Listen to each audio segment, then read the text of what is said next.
تقریباً 40 افراد تھے یا 40 بچے تھے یا 40 کم سن افراد تھے جن کو خالد بن ولید نے گرفتار کیا۔ آپ نے محمد ابن سیرین کا نام تو سنا ہوگا۔ محمد ابن سیرین کا باپ سیرین انہی افراد میں سے ہے۔ بسم اللہ الرحمن الرحیم، السلام علیکم ورحمۃ اللہ وبرکاتہ۔ پچھلے کیس میں ہم نے بیان کیا عبداللہ بن سلام یہودیوں میں سے کہ جو مسلمان ہوا وہ پہلا نام ہے کہ جن کے ذریعے سے یا جس کی وجہ سے اسرائیلی تعلیمات، اسرائیلی باتیں اور اسرائیلی قصے کہانیاں وہ اسلام میں منتقل ہو چکی۔ عبداللہ بن سلام وہ شخص ہے کہ جس کے فضائل اور مناقب کے اہل سنت قائل بھی ہیں۔ آج بھی میں آپ کے سامنے ایک اور واقعہ بیان کر رہا ہوں کہ عموماً بیان نہیں کیا جاتا، ایک اور واقعہ کہ عموماً لوگوں سے چھپایا جاتا ہے، ایک اور تاریخی مسلمات اور تاریخی حقیقت کہ جو اہل سنت نے کتابوں میں تو نقل کی ہے لیکن اسے عمومی طور پر بیان نہیں کرتے، اور وہ یہ ہے کہ 12ویں ہجری میں جناب ابو بکر کے زمانے میں جب فتوحات کا سلسلہ شروع ہوا تو خالد بن ولید نے انبار کی طرف گئے۔ انبار عراق کا آج بھی ایک شہر ہے، اسی انبار کے نام سے موجود ہے، وہاں پہ اہل سنت کی اکثریت ہے۔ آج انبار میں خالد بن ولید نے جا کر وہ لڑنا شروع کیا، فتح کرنا شروع کیا۔ انبار کے ساتھ ہی ایک جگہ کا نام ہے عین التمر۔ یہ عین التمر جو ہے یہاں پہ ایک یہودیوں کا کنیسہ ہے، یہودیوں کی عبادت گاہ ہے، معبد ہے۔ وہاں پہ خالد بن ولید نے حملہ کیا اور اس کنیسہ میں موجود 40 افراد، یہ کہا جاتا ہے کہ یہ صغار تھے، بچے تھے، یا جو ہے وہ ان کی عمریں اس میں تھی کہ یہ کتابت وغیرہ سیکھ رہے تھے، تقریباً 40 افراد تھے یا 40 بچے تھے یا 40 کم سن افراد تھے جن کو خالد بن ولید نے گرفتار، اور یہ لے کے آئے مدینہ میں جناب ابو بکر کے ساتھ۔ اب یہاں تک تو کوئی مسئلہ، لیکن اس کے بعد جو درد دل یہ پڑھ کر انسان کے دل کو درد ہوتا ہے وہ یہ ہے کہ یہ 40 افراد کہ جو دراصل یہود ہیں، یہ 40 افراد کے جو یہود کے گھروں میں جنہوں نے پرورش پائی ہے، یہ 40 افراد کے جو یہود کے گھروں میں پیدا ہوئے ہیں، یہودی تعلیمات حاصل کیے ہیں، یہ 40 افراد مسلمانوں کے بہت پائے کے علماء بن جاتے ہیں۔ یہ 40 افراد پھر ان کی طرف لوگ رجوع کرتے ہیں اسلام سیکھنے۔ نہیں پتہ رسول خدا کی بیان کردہ یا تربیت کردہ افراد کہاں تھے،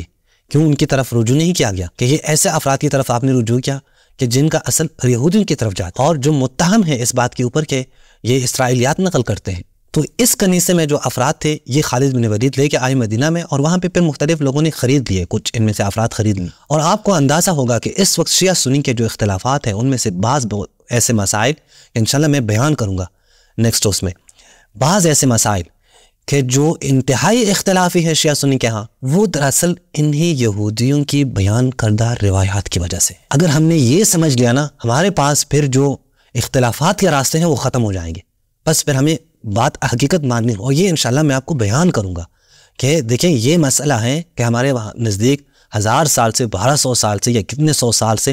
اختلاف ہیں، اس کے اوپر ابھی تک کتابیں لکھی جا رہی ہیں، اس کے اوپر ایک دوسرے کے ساتھ مناظرے کیے جا رہے ہیں، ایک دوسرے کو غلط کہا جا رہا ہے، لیکن یہ جو اختلافی روایات ہے یہ دراصل انہی یہودیوں کی کارستان، مسلمانوں کے درمیان میں اختلاف ڈالنے کے لیے، اور اختلاف ڈال دیا۔ 1000 سال سے اس کے اوپر اختلاف جاری ہے۔ یہ 40 افراد اگر میں ان کے نام آپ کو لوں نا، آپ یقین نہیں کریں گے کہ یہ افراد کیا وہ ہیں کہ جو یہودی تھے، ان کو ایک کنیسہ سے پکڑا گیا تھا۔ دیکھیں حسن بصری کا نام تو آپ نے سنا ہوگا، حسن بصری کا باپ انہی افراد۔ آپ نے محمد ابن سیرین کا نام تو سنا ہوگا، محمد ابن سیرین کا باپ سیرین انہی افراد میں۔ آپ نے ابن اسحاق کہ جس نے سیرت اور مغازی لکھی ہیں اس کا نام تو سنا ہوگا، ابن اسحاق کا جد یسار انہی افراد۔ آپ نے حمران بن ابان کا نام سنا ہوگا کہ جو عثمان ابن عفان خلیفۃ المسلمین کا کاتب تھا، کتابت کرتا تھا، اور خلیفہ کی طرف سے بہت ساری ان کو ذمہ داریاں سونپی گئی تھی، یہ اپنی طرف سے بہت کچھ بیان کرتا تھا، بلکہ یہ بھی کہا گیا ہے جناب عثمان کو قتل کرنے کی جو سازش ہوئی ہے وہ اس کی وجہ یہی سبب بنا کہ جناب عثمان کو قتل کیا گیا۔ یہ حمران بن ابان، یہ شخص پھر معاویہ کے پاس چلا جاتا ہے، پھر بعد میں بصرہ کا گورنر بھی بنتا ہے۔ یہ پوری بات ہے کہ انشاءاللہ ہم اس کی روایات اور خود یہ شخص بعد میں انشاءاللہ ہم اس کے اوپر بیان کریں گے، شاید نیکسٹ کلپ ہی ہم اسی کے اوپر رکھیں، یعنی میں چاہتا ہوں کہ نیکسٹ کلپ ہی اسی کے اوپر ہو، حمران بن ابان کے بارے میں ہو، کہ اس نے کیسے اختلافی موضوعات شیعہ سنی کے درمیان میں بیان کر کے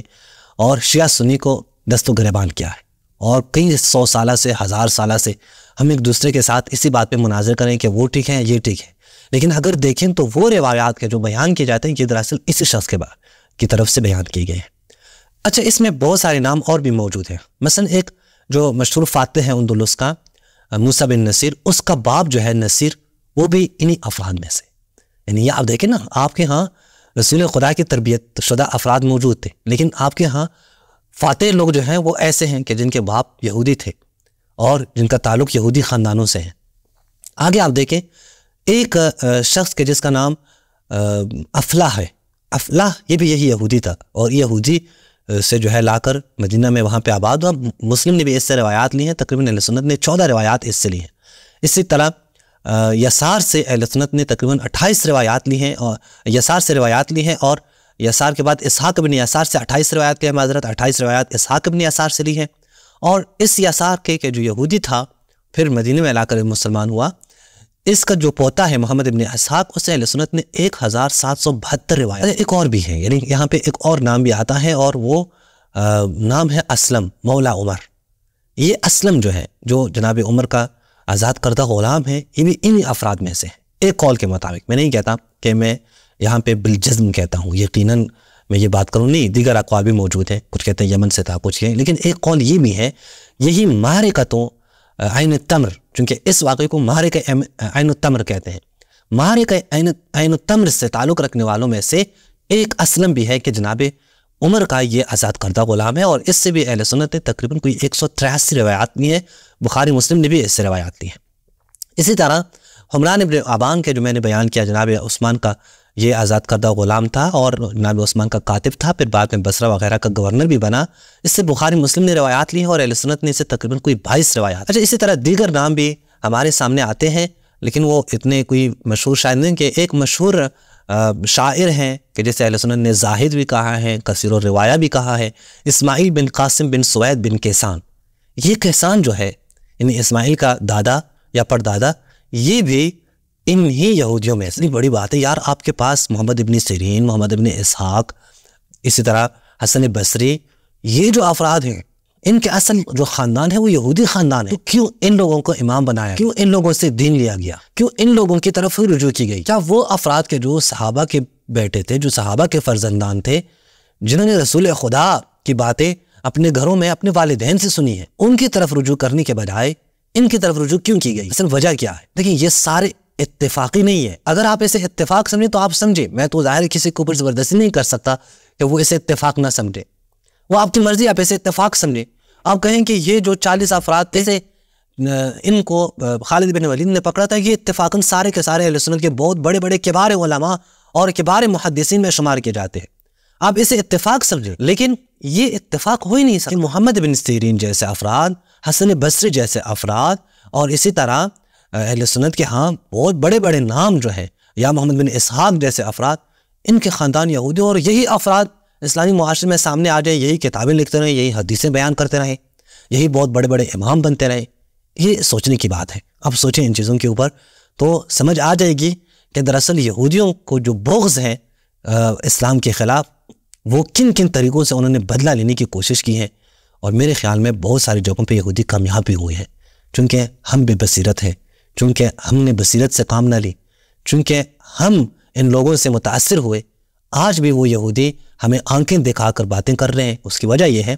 کہ یہودیوں نے اپنی سازشیں کی ہیں، اور ان سازشوں کو بے نقاب کرنے میں مسلمان فی الحال ہمیں ناکام نظر آ رہے ہیں۔ اس پہ اکتفا کرتے ہیں، والسلام علیکم ورحمۃ اللہ وبرکاتہ۔